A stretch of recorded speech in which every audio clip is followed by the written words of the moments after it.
My husband boarded a flight to Vegas with his mistress, thinking I believed he was in Omaha. He didn't know I canceled all his credit cards while he was in the air. The mouse cursor hovered over the red button on the screen. Report lost or stolen, it said.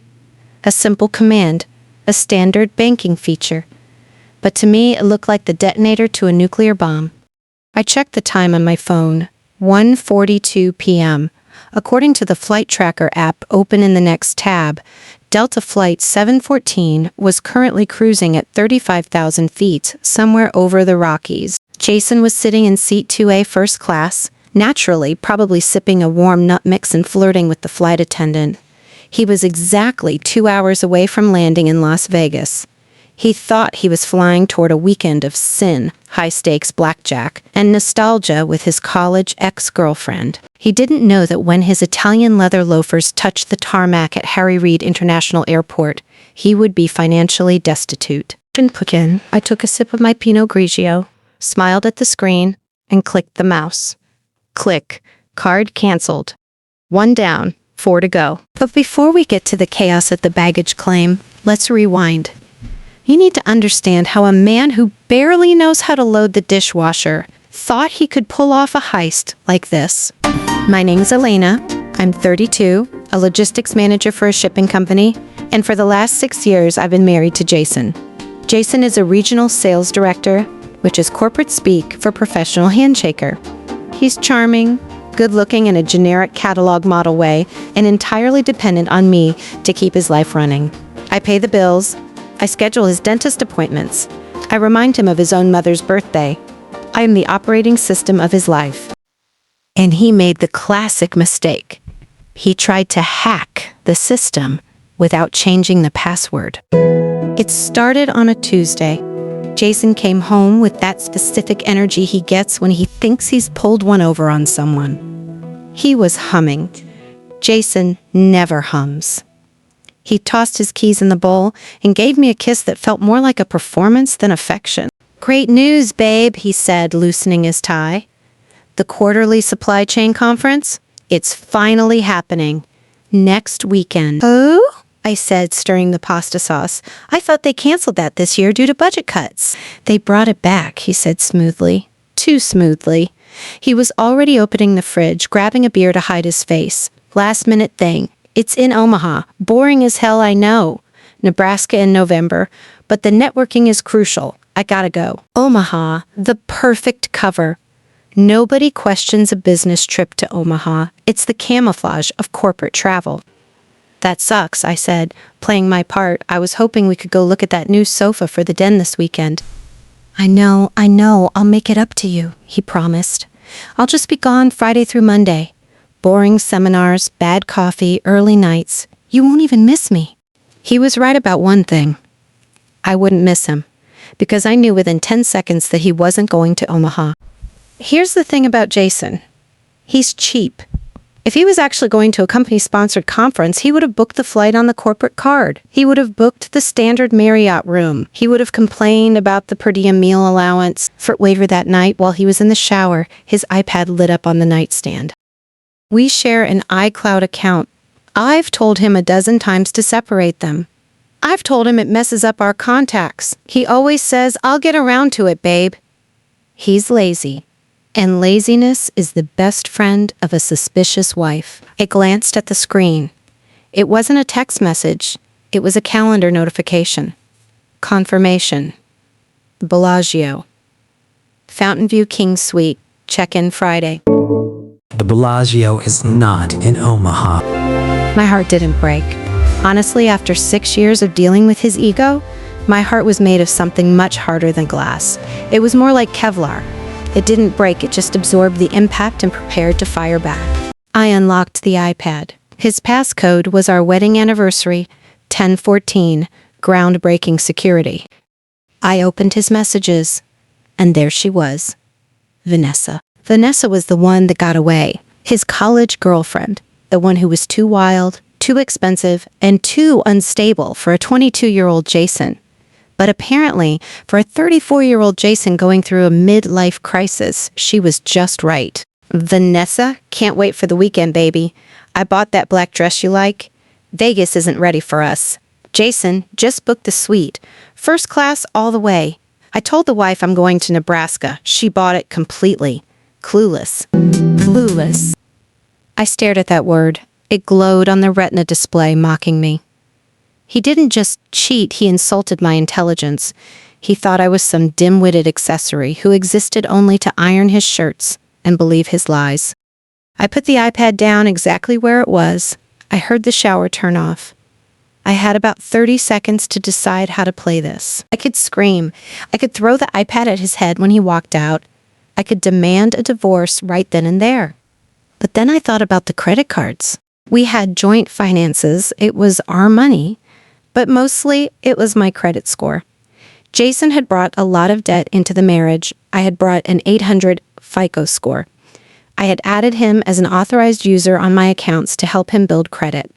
The Amex Platinum, the Chase Sapphire Reserve, the heavy metal cards that he loved to flash at client dinners to feel important.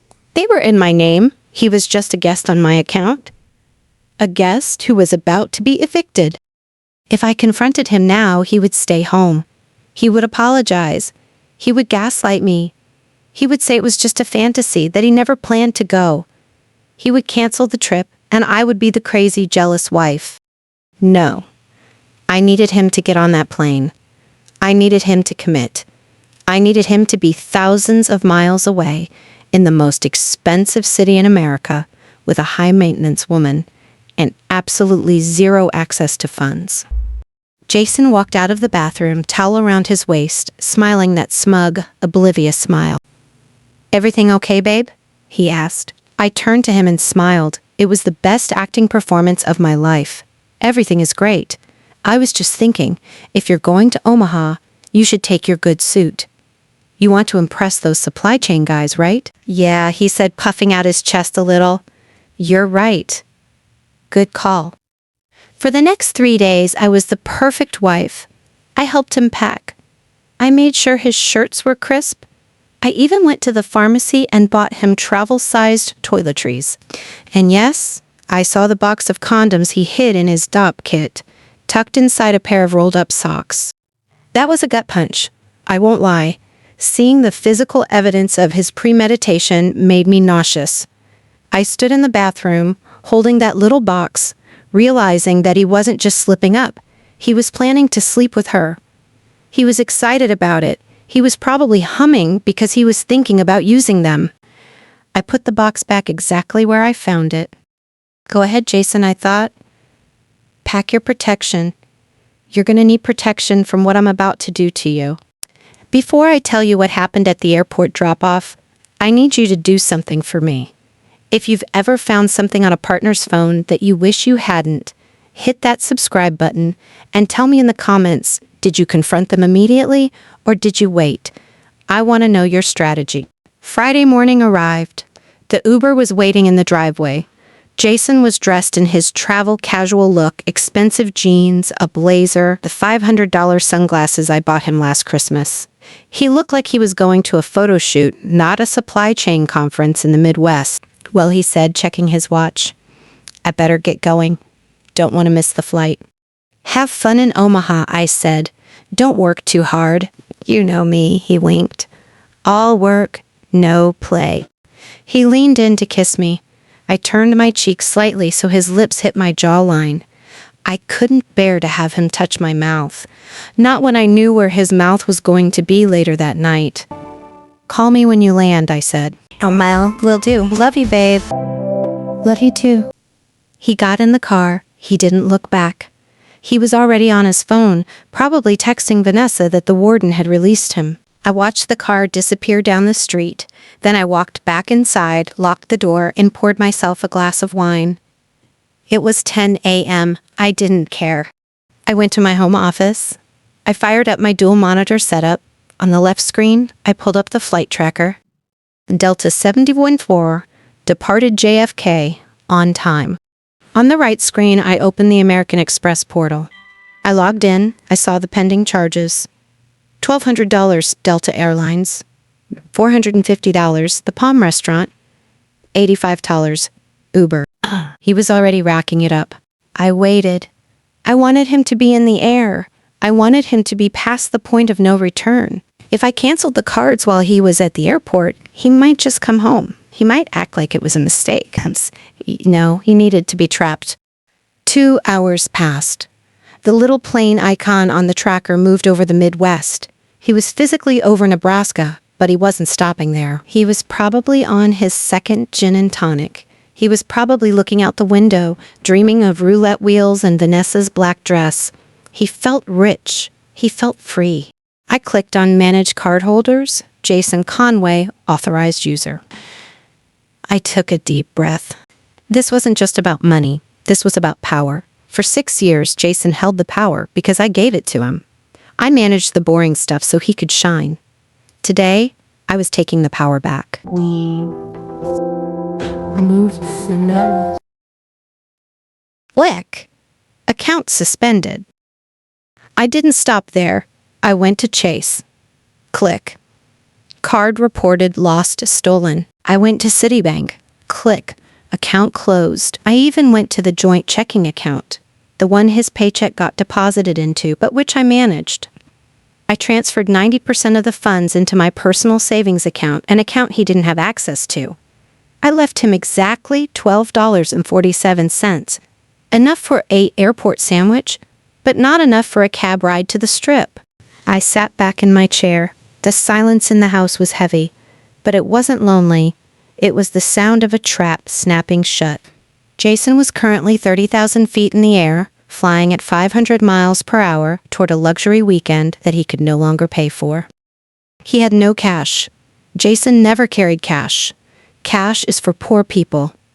He used to say, I get points for everything. Well, Jason, I hope you can pay for your sins with points.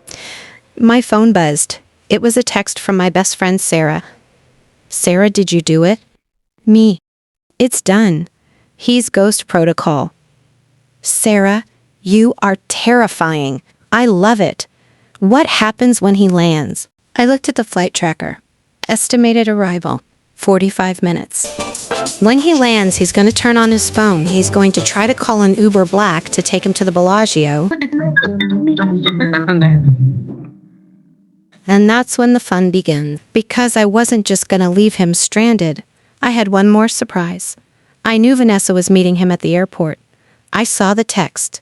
Meeting you at baggage claim 4. I picked up my phone. I had found Vanessa's number in his call logs. I debated calling her, but that was too direct. Instead, I opened the Find My iPhone app. Jason had turned off his location sharing with me right before he left. To save battery, he claimed. But he forgot that his iPad, the one he left on the nightstand, was still the primary device for his Apple ID two-factor authentication, and he was going to need that code very, very badly in about an hour. I poured another glass of wine.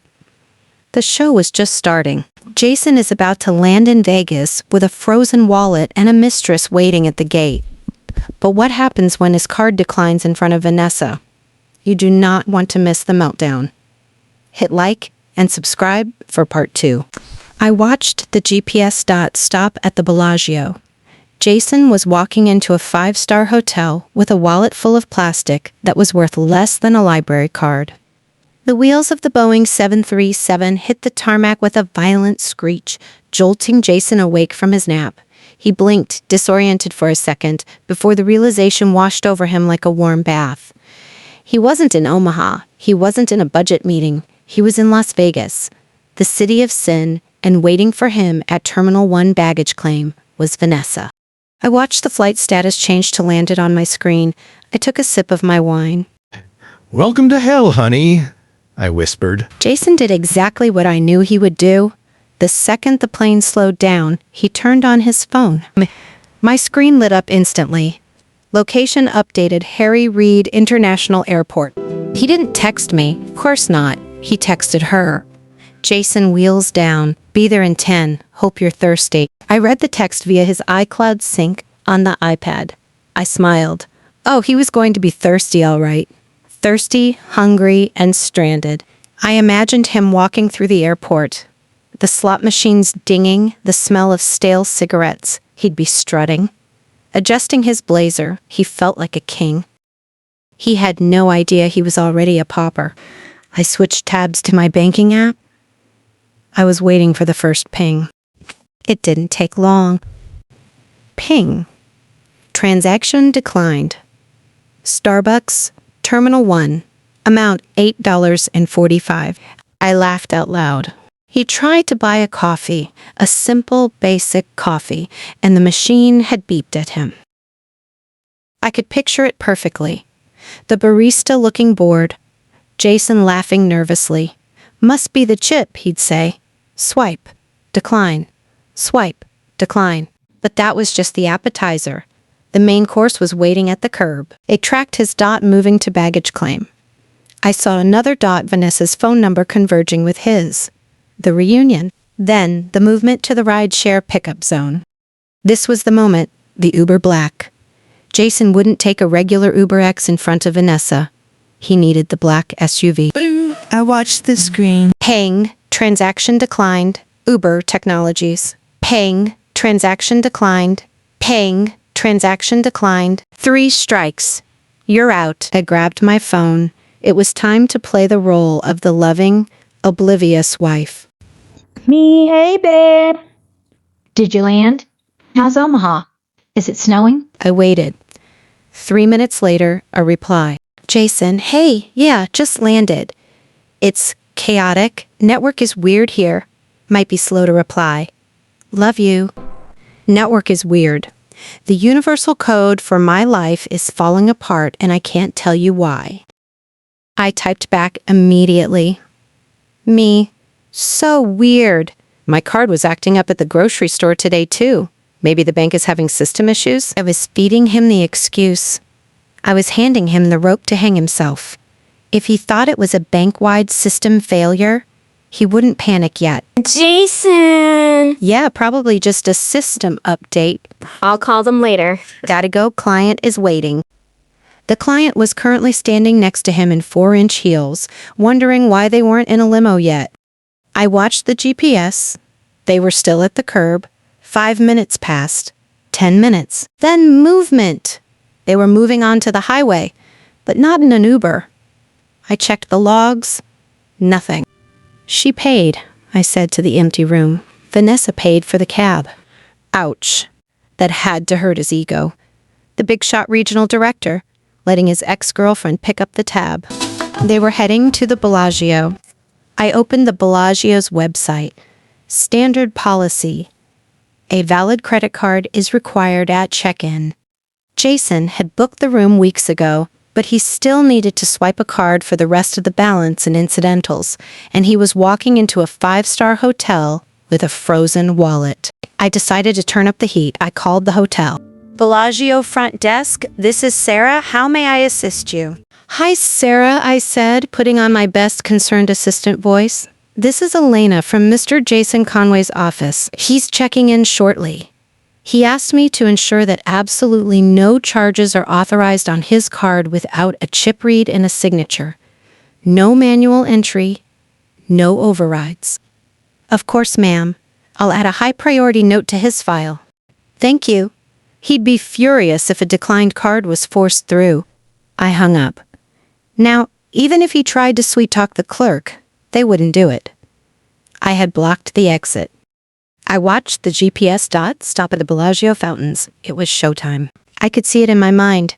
Jason walking up to the VIP check-in. He'd slap the card on the marble counter. Checking in. Conway. The clerk would smile. She'd swipe the platinum card. Decline. He'd laugh. Try it again. It's metal. Decline. Do you have another card, sir? He'd pull out the Chase Sapphire. Decline. He'd pull out the City Prestige. Decline. And standing right behind him, watching this entire meltdown, would be Vanessa. I waited for the text. 5 minutes. 10 minutes. Then, my phone rang. It wasn't a text, it was a call. He was desperate. I looked at the caller ID hubby. I let it ring 3 times. I picked up on the 4th. Hey, babe, how's the conference?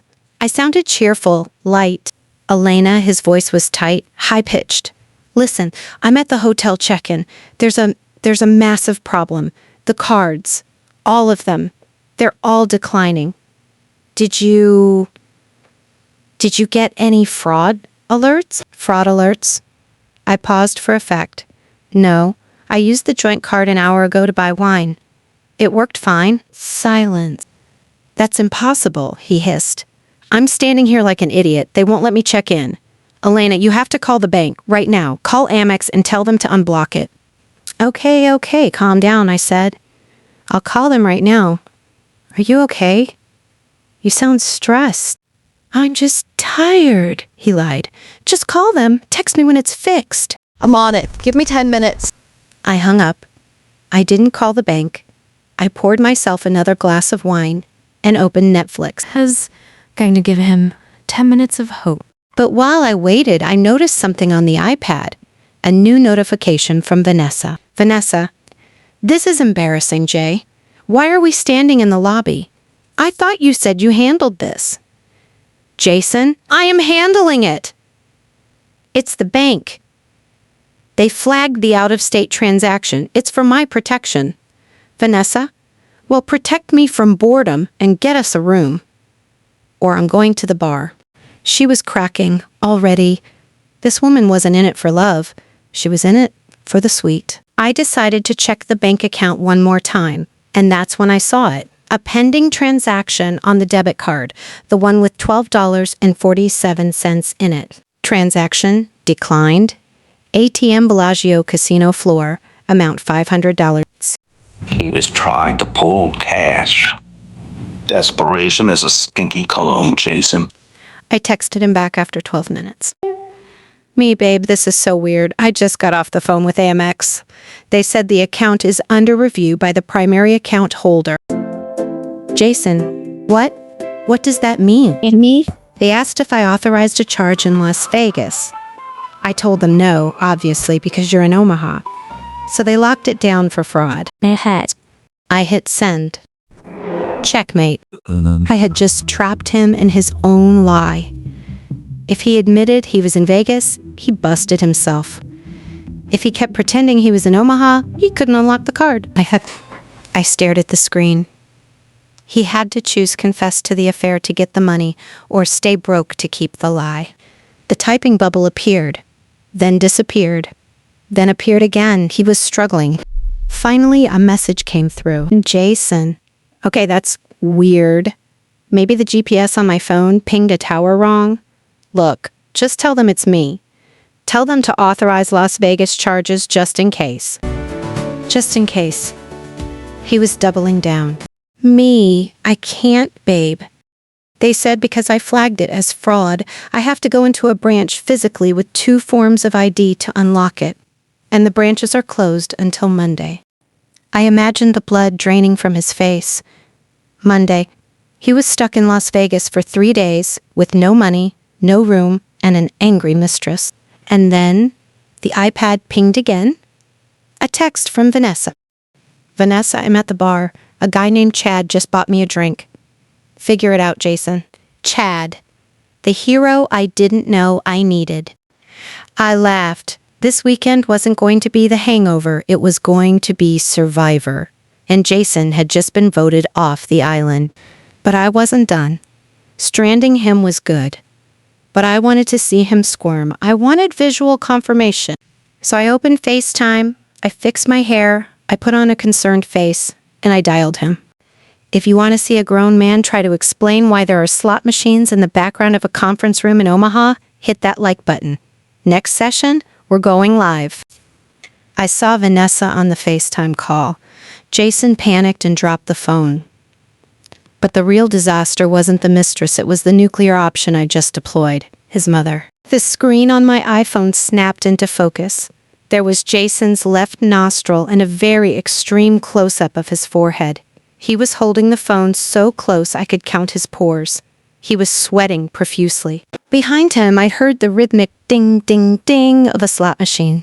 Hey, babe, he shouted. The signal in this convention center is garbage. Naughty-less. I took a slow sip of my Pinot Grigio. I can hear you fine, Jason. Why are you shouting? He stammered. Just finding a quiet spot. It's a madhouse here. For a split second, I saw a flash of purple and gold carpet over his shoulder. The Bellagio. Did you get the card situation sorted? I asked. Amex was very firm about me coming in on Monday. Jason winced. Yeah, about that. Elena, is there any way you can wire me cash? Just to get me through the weekend? Wire you cash? I frowned. Jason, I transferred everything to the high-yield savings account. It takes 3 days. 3 days? His voice cracked. Elena, I have $0. I can't check in. Show me the room, I said brightly. I want to see Omaha. The color drained from his face. I haven't checked in yet. It's just a lobby. Boring. Beige walls. Suddenly, a woman's voice cut through. Slurred and angry. Jason, are you on the phone with her? Seriously? Vanessa. Jason scrambled to cover the mic, but he fumbled. The phone spun through the air and landed face up on the carpet. I saw the Chihuly glass sculpture. I saw the bride tribe. And I saw Vanessa, hands on hips, looking furious. Jason dove for the phone like a grenade. Sorry, dropped it. Some crazy lady yelling nearby. Gotta go. Click. I started laughing. He thought Crazy Lady was a believable cover, but Jason was desperate.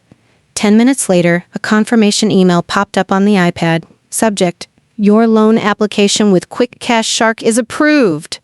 Amount, $2,000. Interest rate, 450% APR. He had done it. He took a predatory loan just to survive the weekend. I watched the GPS tracker. He moved to the elevators. He was safe. He had a room. He was wrong. I picked up my phone and dialed his mother. Hi, Mrs. Conway. It's Elena. I'm really worried about Jason.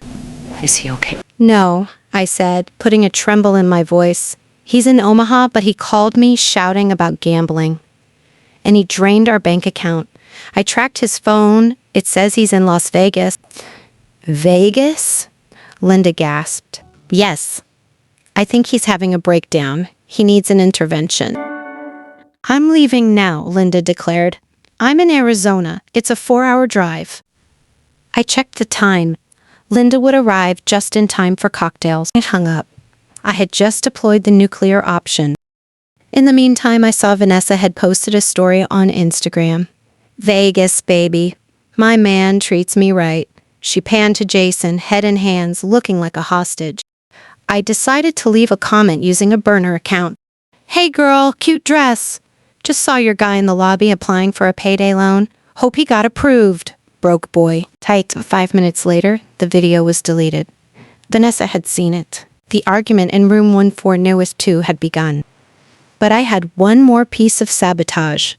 I called the concierge. Hi, this is Elena. Mr. Conway is expecting an older woman, a potential investor. Her name is Linda. Can you key a card for her? She wants to surprise him. Key access approved. Now Linda wouldn't even have to knock. Vanessa, suspicious.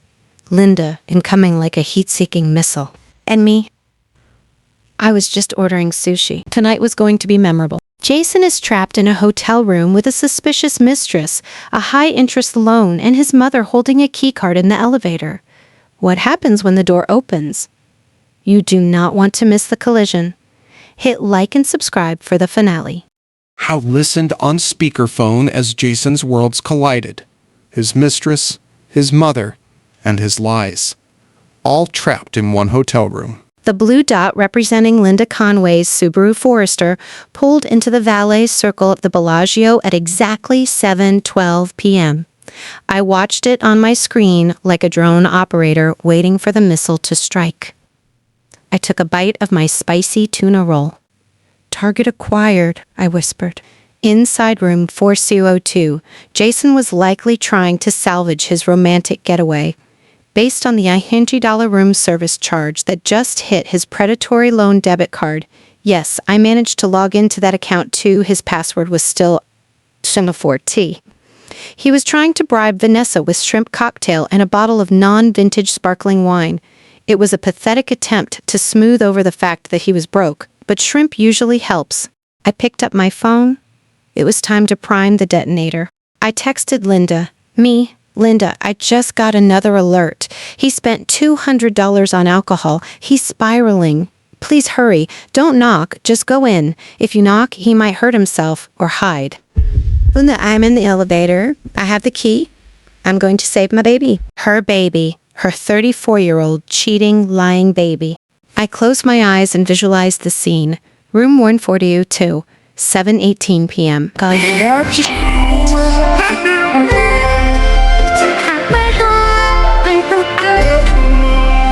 Jason is probably pouring the wine. Vanessa is probably sitting on the bed, wearing that silk robe she bought specifically to make me jealous. The mood is finally softening. Jason is relaxing. He thinks he's pulled it off. He thinks the worst is over. Then, the sound of a keycard sliding into the lock. Zzz. Click. The handle turns. The door swings open. And standing there, clutching a oversized purse and looking like she's ready to perform an exorcism, is Linda Conway. I wasn't in the room that I didn't need to be. Because exactly 30 seconds after Linda entered, my phone rang. It was Linda. And she put me on speaker. Elena! Oh my God, Elena, it's worse than we thought. Linda's voice screeched through my living room. I leaned forward, muting the TV. Linda, are you with him? Is he okay?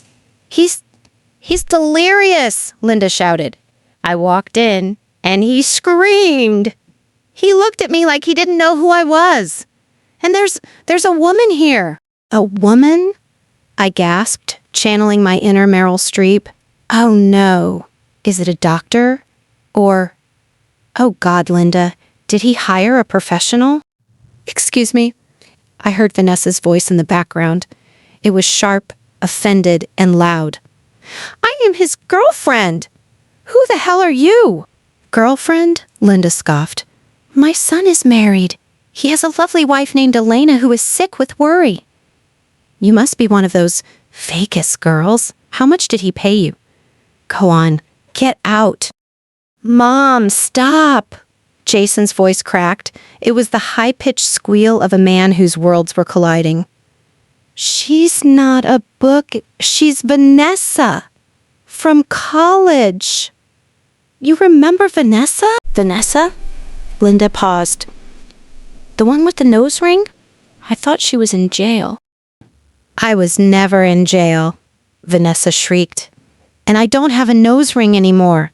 Jason, why is your mother here? You said she was in Arizona. I don't know, Jason stammered.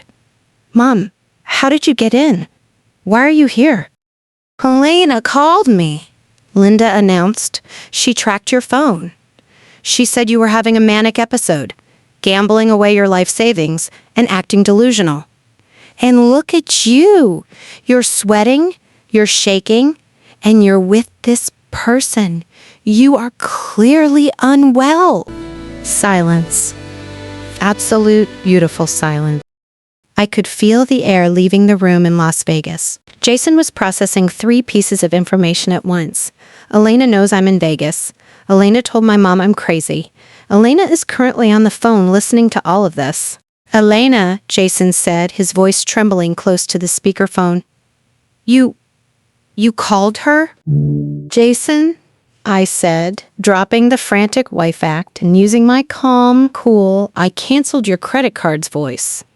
Hey, honey, you sounded so stressed earlier. I just wanted to make sure you had support. Your mom is great at handling messes, isn't she? You set me up, he whispered. The realization hit him. The cards, the bank, the fraud alert. It was all you. Jason, who are you talking to? Vanessa demanded. Is that your wife? The one you said was clueless? She's not clueless, Jason muttered.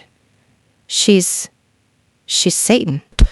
Don't you call your wife names, Linda snapped. She is a saint. She saved you from financial ruin. She told me you drained the accounts. I didn't drain them. She stole the money, Jason yelled. She locked me out. Oh, stop it, Linda said dismissively. That's the paranoia talking. Elena, honey, don't listen to him. He's obviously off his meds. Does he take meds? Maybe he needs meds. He doesn't take meds, Linda, I said sweetly, but maybe he should start. Okay, enough. Vanessa's voice cut through the chaos. Jason, you told me you were separated. You told me she lived in the guest room. You told me you were rich. And now your mother is here calling me a hooker, and your wife is on speakerphone controlling your life? Vanessa, baby, just wait, Jason pleaded.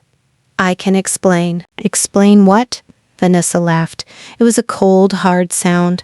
Explain why you had to take out a payday loan to buy me shrimp cocktail? Yeah, I saw the notification on your phone when you went to the bathroom. Quick cash shark payment scheduled. You're broke, Jason. Broke? Linda gasped.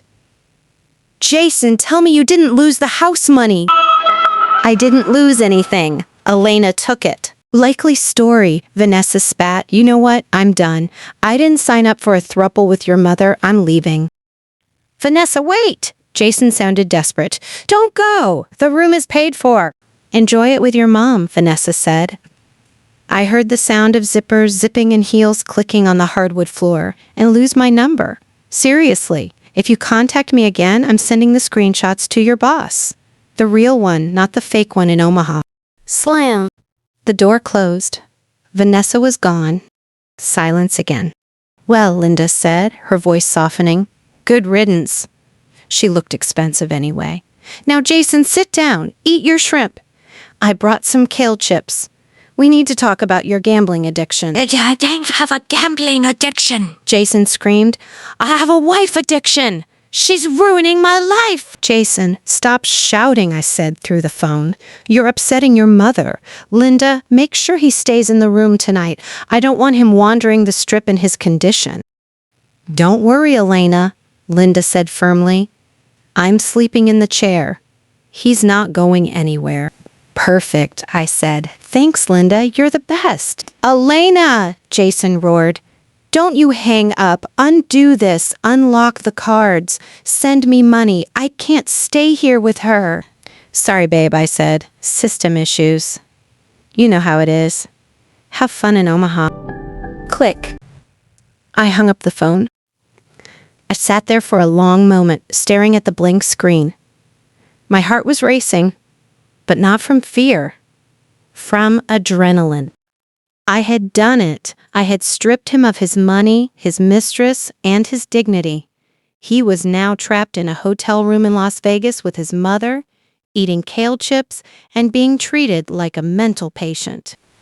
It was the perfect punishment. But then a thought occurred to me. Vanessa mentioned screenshots. I'm sending screenshots to your boss. Jason's boss. Mr. Henderson, a man who prided himself on family values and corporate integrity. Jason was supposed to be in Omaha. If Mr. Henderson found out that his regional sales director was actually in Las Vegas, engaging in what looked like a mental breakdown and an affair, well, I looked at the clock. It was Friday night. Mr. Henderson was probably at his country club. But on Monday morning, I smiled. I wasn't done yet.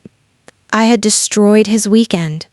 Now, I needed to destroy his Monday because Jason had a company car, the Audi A6 parked at the airport parking lot, the one he drove to JFK.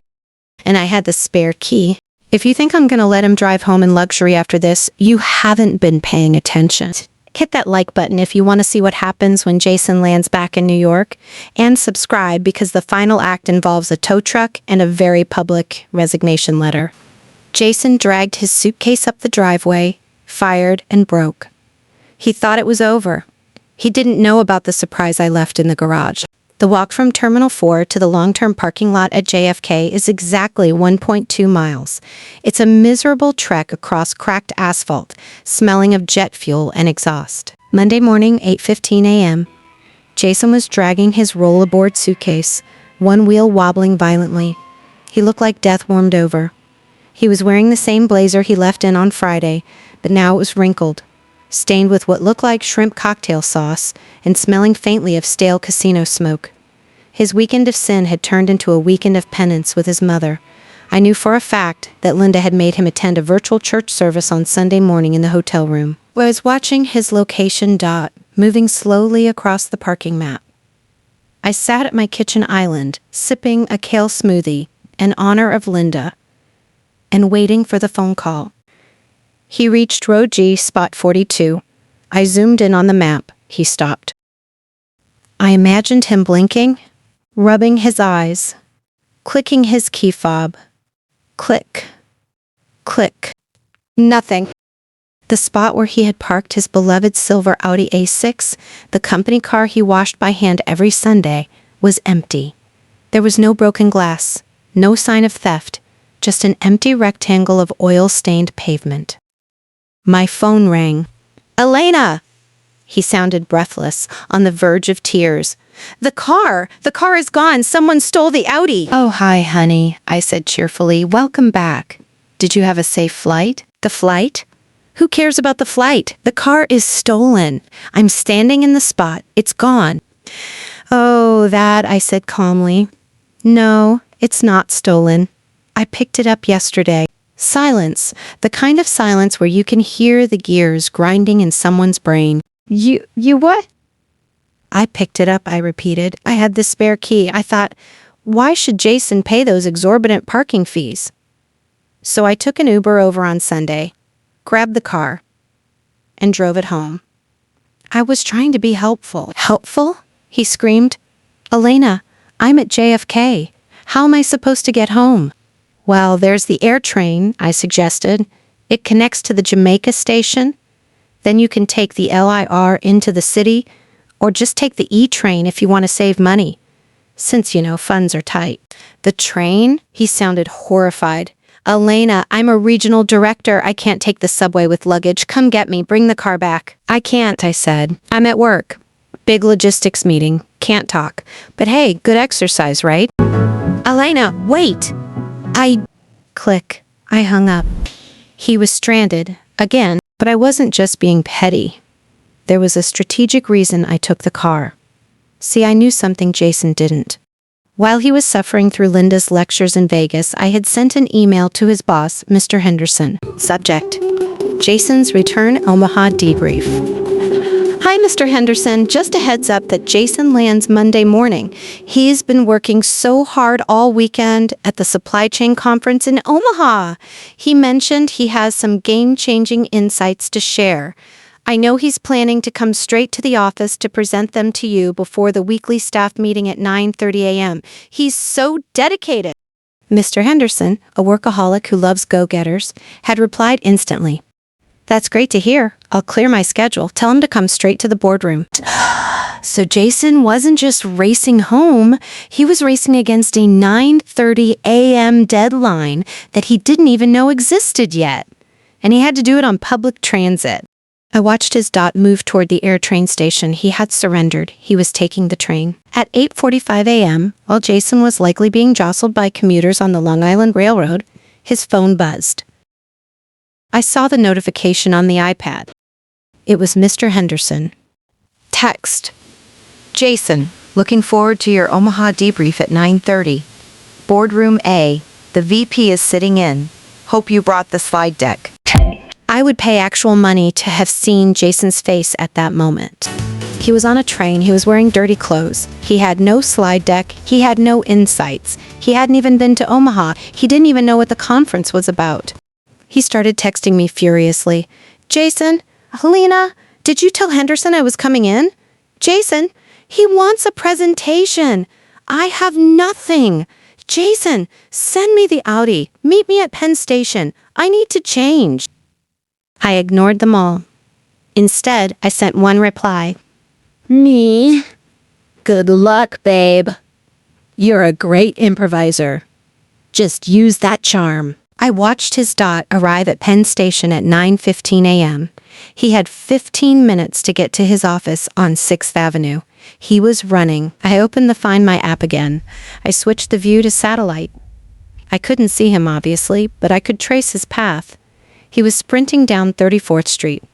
A man in a rumpled blazer, dragging a suitcase with a broken wheel, sweating through his shirt, running toward his own execution. At 9:28 a.m., he entered the building. I sat back. This was the part I couldn't see, but I could imagine. The boardroom. 9:30 a.m. Mr. Henderson is there. The VP is there. They are expecting a polished professional with data on Midwestern logistics trends. Instead, the door bursts open. In walks Jason. Breathless, hair wild, smelling of yesterday's anxiety, dragging a suitcase. "Sorry, I'm late," he'd wheeze. "Train delays." "Jason?" Mr. Henderson would say, looking him up and down. "You look rough." "Rough flight from Omaha?" Yeah, Jason would lie. Terrible turbulence. "Look, about the presentation, we're eager to hear it," the VP would say. "Especially the panel on green logistics. We heard the keynote speaker was phenomenal." Jason would freeze. He has no idea who the keynote speaker was. He has no idea what green logistics is. Can we don't just her Michael waffle? It was impactful. Very green. Lots of trucks. I laughed softly. He was going to bomb. He was going to bomb so hard that the shockwave would shatter his career. But I wasn't just going to leave it to chance. I had one more card to play. The Omaha conference? It was live streamed, and the recordings were online. And the keynote speaker wasn't a person. It was an AI demonstration. If Jason said he was great, or she was inspiring, he was dead. I waited. At 10:15 a.m., I got a text. But not from Jason. It was from Linda. "Linda. Elena. Why is Jason calling me crying? He says he got fired." Fired. The word hung in the air like a beautiful, shimmering bubble. He didn't just get reprimanded. He got fired. Mr. Henderson must have smelled the lies in the casino smoke. Or maybe he just looked at his regional director, a man who looked like a vagrant, and realized he had been conned. I texted Linda back. "Fired? Oh my God, I'll call him." I didn't call him. I went to the closet. I pulled out his remaining suits. The golf clubs, the PlayStation. I started packing boxes. Because if he was fired, he lost the company car, which meant he needed a ride home. And since I wasn't going to pick him up, he was going to have to take another Uber.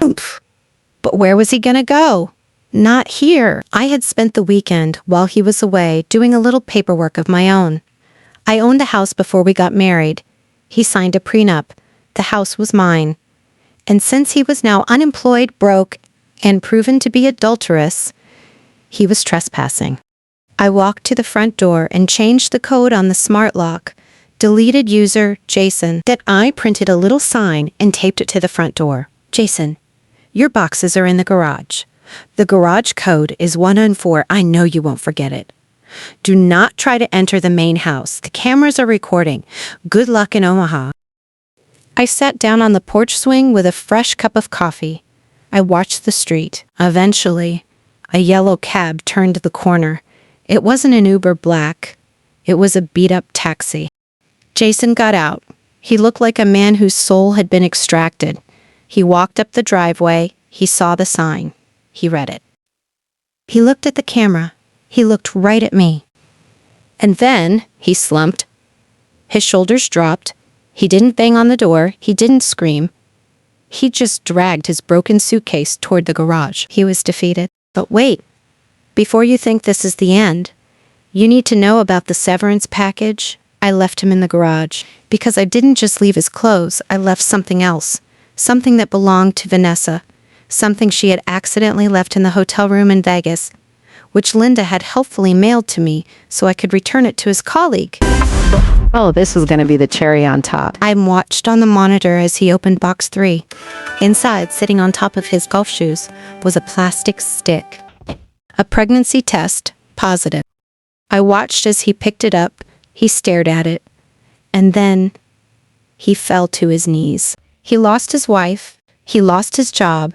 And now he was starting a new family with a woman who hated him. Checkmate. I sipped my coffee. Being single never tasted so good. And that concludes the destruction of Jason Conway. If you enjoyed this journey, please like, subscribe, and share.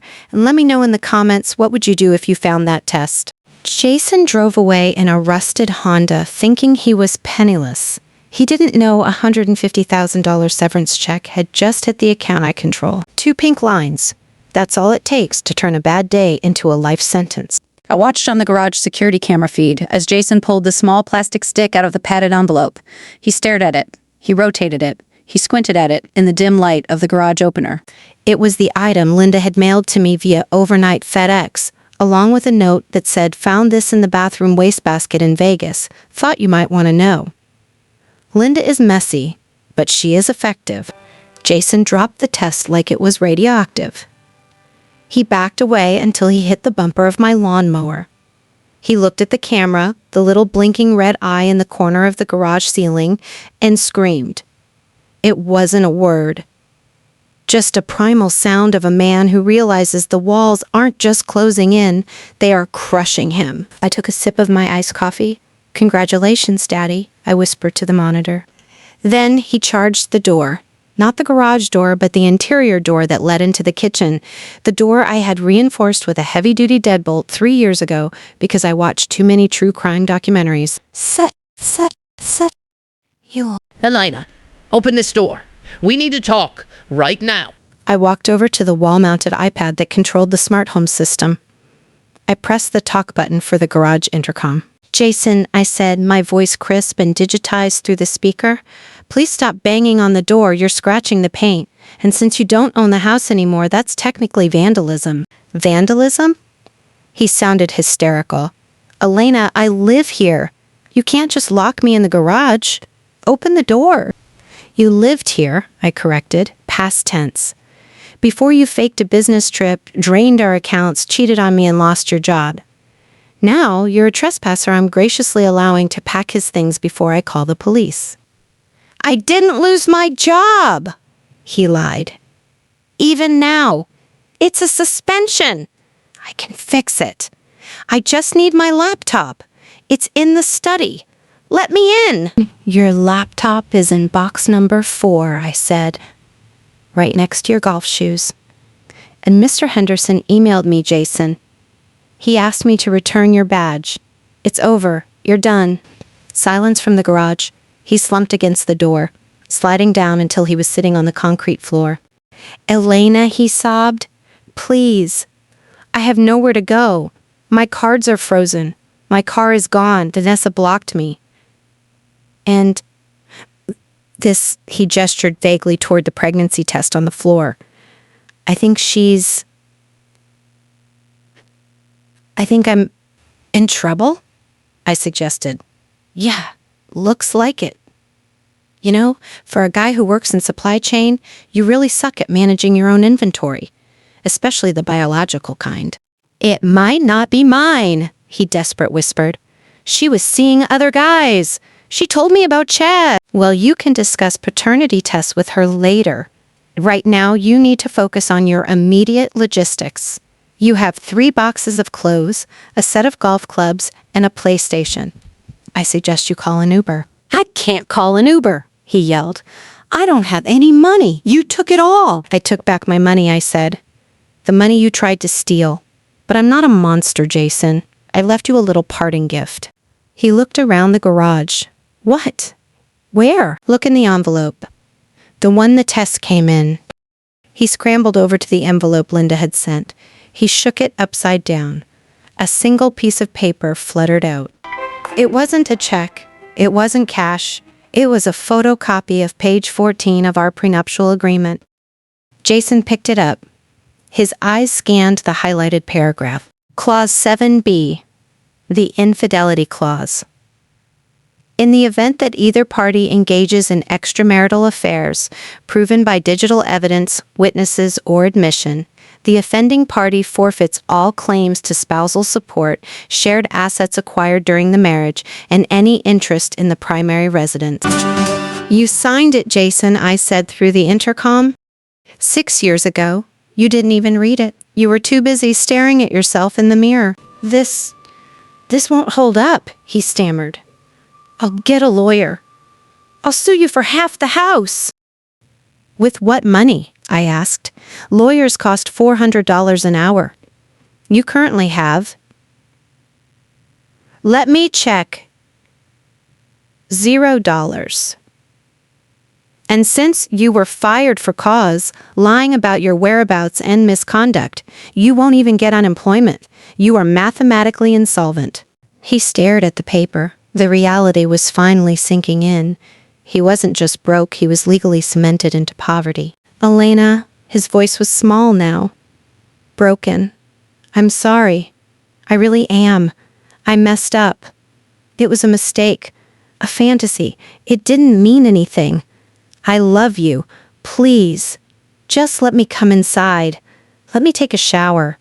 We can talk about this. We can fix this. The manipulation. The pivot to I love you when all other options fail. It was his signature move. I looked at the screen. I saw a man who had drained my energy, my patience, and my bank account. A man who looked me in the eye and lied about Omaha while packing condoms. I know you're sorry, Jason, I said. I'm sorry too. He looked up at the camera, hope flickering in his eyes. You're? Yes. I'm sorry I didn't do this 3 years ago. I pressed a button on the iPad. The garage door, the big one leading to the driveway, began to rumble. The motor whirred. The door started to rise, letting in the harsh, bright light of Monday afternoon. What are you doing? Jason scrambled up. Close it! The neighbors will see! That's the point, Jason. You're leaving. Now. I'm not leaving. You have 5 minutes, I said. At 1 p.m., I'm activating the perimeter alarm. If you are still in the garage, the police will be dispatched automatically for a break-in. And considering you look like a vagrant and you're holding a positive pregnancy test, I don't think that's a conversation you want to have with Deputy Miller. Try me. You tried me on Friday, and look where it got you. Jason looked at the rising door. He looked at the locked kitchen door. He looked at the boxes. He realized finally that the Bank of Elena was closed. Permanently. He started grabbing the boxes. He threw the clothes into the suitcase. He grabbed the PlayStation. He slung the golf clubs over his shoulder. He looked ridiculous. A corporate executive reduced to a pack mule, stumbling out of his own garage. He dragged his things down the driveway to the sidewalk. I walked to the front window to watch. Mrs. Gable, my nosy neighbor across the street, was watering her petunias. She stopped. She stared. She watched Jason drop a box of underwear on the sidewalk. Jason saw her. He tried to straighten his blazer. He failed. He sat down on his suitcase on the curb. He pulled out his phone. He made a call. I checked the call logs on the iPad one last time before I disconnected his device from the Wi-Fi. He wasn't calling a lawyer. He wasn't calling a friend. He was calling his mother. Mom? I heard his voice faintly through the open window. Mom, she kicked me out. Can you come get me? I'm on the curb. I watched him slump forward, head in his hands. And then a car turned the corner. It wasn't Linda. Linda was still 4 hours away in Vegas. It was a Honda Civic. A beat-up, rusted Honda Civic. It slowed down. The window rolled down, and Vanessa leaned out. Wait, Vanessa? I grabbed my binoculars. Yes, it was her, but why was she here? Unless she realized that a broke Jason with a potential baby was still better than no Jason at all? Jason stood up. He looked confused. Vanessa? Get in, she yelled. We need to talk about the test. You came back? I have nowhere else to go, you idiot. My roommate kicked me out because I couldn't pay rent. You said you'd pay my rent. I can't. Get in the car, Jason, before I run you over. Jason looked at the house. He looked at me in the window. I raised my coffee cup in a toast. He looked at Vanessa. He looked at his golf clubs. He threw his bags in the back seat and climbed into the passenger side of the rusted Honda. As they drove away, I could see them already arguing. Vanessa's hands were flying. Jason was shrinking into the seat. They deserved each other. I watched the car disappear down the street. I turned away from the window. I walked to the kitchen. I locked the garage door. I reset the alarm. The house was quiet. For 6 years, this house had been filled with his noise. Now, it was just peaceful. But I wasn't done yet. There was one final piece of business. The severance package wasn't just the prenup. I walked into his home office. I opened the safe. Inside was his passport and a small stack of cash he kept for emergencies. About $5,000. He had forgotten it in his panic. I took the cash. I took the passport. I wasn't going to steal them. That's illegal. But I was going to mail them to his mother. In Arizona, via ground shipping. It would take 5 to 7 days. In the meantime, Jason was stuck in New York with no ID, no money, and a pregnant ex-girlfriend who expected him to pay rent. I sat down at his desk. I opened my laptop. I had a flight to book. Not to Omaha, and definitely not to Vegas. I've always wanted to go to Italy. And thanks to the miles Jason racked up on my Amex Platinum before I cut him off, I had enough points for a first-class ticket to Rome. One way. Before I head to the airport, I have a question for you. If you were in my shoes, would you have given him the cash? Or would you have done exactly what I did? Let me know in the comments. And if you've ever had to start over from scratch, hit that subscribe button, because next session, we're going to the Amalfi Coast. But wait, as I was booking the ticket, my phone buzzed. A notification from the bank. The joint account I had drained. Deposit received $150,000. Source Henderson Logistics, severance and NDA settlement. I froze. Mr. Henderson had fired him, yes, but to keep him quiet about whatever shady green logistics stuff the company was actually doing, they paid him off. Jason didn't know. He couldn't check the account. He thought he was broke. But he just got a $150,000 golden parachute, and it was sitting in an account that I controlled. Jason was in a Honda Civic, thinking his life was over. But technically, he was rich again. He just didn't know it. And I had a decision to make. Do I tell him, or do I take the spousal support clause of the prenup literally? $150,000. It stared at me from the laptop screen like a neon sign in the desert. It was enough to buy a small condo. It was enough to start a business. It was certainly enough to solve Jason's current homelessness crisis. For a split second, I hovered over the transfer button to send it to his personal account. I imagined his relief. I imagined him realizing that I was the benevolent savior, the saint who rescued him even after he twisted the knife. But then I remembered the condoms in his DOP kit. I remembered the text to Vanessa calling me clueless. And I remembered him standing on the curb, blaming me for his own destruction. I am a logistics manager. My job is to allocate resources where they are most needed. And frankly, Jason Conway wasn't a good investment. But I couldn't just steal the money. That's wire fraud. And unlike Jason, I looked terrible in orange jumpsuits. So I did some math. Technically, the severance hit our joint account. That meant the money belonged to the marital estate. And do you know what else belonged to the marital estate? The debt. I pulled up the balances on the Amex Platinum, the Chase Sapphire, and the Citi Prestige. The cards Jason had been swiping like a madman for 6 years. The business dinners that were actually dates. The client gifts that were actually jewelry for Vanessa. The total outstanding balance was $42,000. Paid in full. Then there was the home equity line of credit he convinced me to take out last year for renovations that never happened. $65,000. Click. Paid in full. Then there was the prepaid lease on the Audi he crashed 3 years ago. Long story. $12,000. Phone. Click. Paid in full. I sat there systematically scrubbing my credit report clean, using his severance pay. It was the most satisfying financial hygiene session of my life. When I was done, there was exactly $31,000 left. I could have given it to him, but then I read the fine print of the deposit from Henderson Logistics. NDA settlement confidential. Jason had signed a non-disclosure agreement to get this money. He wasn't allowed to talk about why he was fired. He wasn't allowed to disparage the company. I smiled. I knew Jason.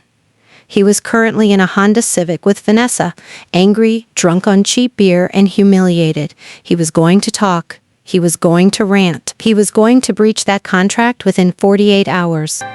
And when he did, Henderson Logistics would claw that money back. If I left the $31,000 in the account, the company would sue us to get it back. So I made an executive decision. I transferred the remaining $31,000 to a retainer for a ruthless divorce attorney named Shark Shapiro. Balance remaining in joint account. I stood up, walked to the garage, and grabbed my suitcase. The Uber to JFK was already 5 minutes away. I didn't leave a note. I didn't leave a forwarding address. I just left the key under the mat. Not for Jason, but for the realtor I hired to sell the house. Ciao, Jason. 1 year later. The sun in Positano hits differently. It's not harsh, it's golden. It smells like lemons and sea salt. I sat on the terrace of my rented villa, sipping a spritz and looking out at the Mediterranean. My phone buzzed on the bistro table. It was an email from Linda. I hadn't blocked Linda. She was my news source. My little window into the wreckage I left behind. Subject: updates on Jason, please call in a mate and do support. Lini, I hope you're happy. Jason is working double shifts at the Hertz rental counter at the airport. It's humiliating. He has to wear a polyester uniform. I smiled. From regional director to rental agent, the circle of logistics was complete. And Vanessa, that woman is a nightmare. The baby cries all night. They are living in a one-bedroom apartment in Queens. Jason keeps asking if you're going to sell the house and give him his share. I told him the lawyer said there is no share because of the debt. Is that true? I took a sip of my drink. Yes, Linda, it is true. Shark Shapiro had done his job. He proved that Jason's financial infidelity amounted to more than his equity in the home. Jason got nothing. I got the proceeds from the sale, which was currently funding my Eat, Pray, Love year in Italy. But the best part was the NDA. Just as I predicted, 2 days after I left, Jason got drunk at a bar and ranted to a stranger about how Henderson Logistics was faking their green initiatives. Unfortunately for Jason, that stranger was recording for TikTok. The video went viral. Henderson Logistics sued him for breach of contract. They demanded the $150,000 back. Since I had already spent it on paying off marital debts legal and hiring a lawyer legal, the marital estate was empty. Jason was personally liable. He is currently garnishing his wages at Hertz to pay back his former employer for a severance package he never actually got to spend. He is paying for his own silence, one rental car upgrade at a time. I typed a reply to Linda. Hi, Linda. Glad to hear Jason found employment. Hertz is a reputable company. Tell him I said hello. And no, I won't be calling. Roaming charges are expensive. I hit send. Then I blocked her. It was time. The final tie was cut. How can meet? And when he's castering up the hill, he was tall, Italian, and carrying a basket of fresh bread. He looked up and waved at me. Benjato, Elena, he called out. Buongiorno, Matteo. I waved back. Matteo didn't care about supply chains. He didn't care about credit limits. He just cared about making the perfect focaccia. I finished my drink. I had come to Italy to escape, but I ended up finding something else. I found the version of myself that existed before Jason. The version that was smart, capable, and happy. I pulled up my banking app one last time. Credit score, 8 with theme. Debt, $0. Status, free. I put the phone down.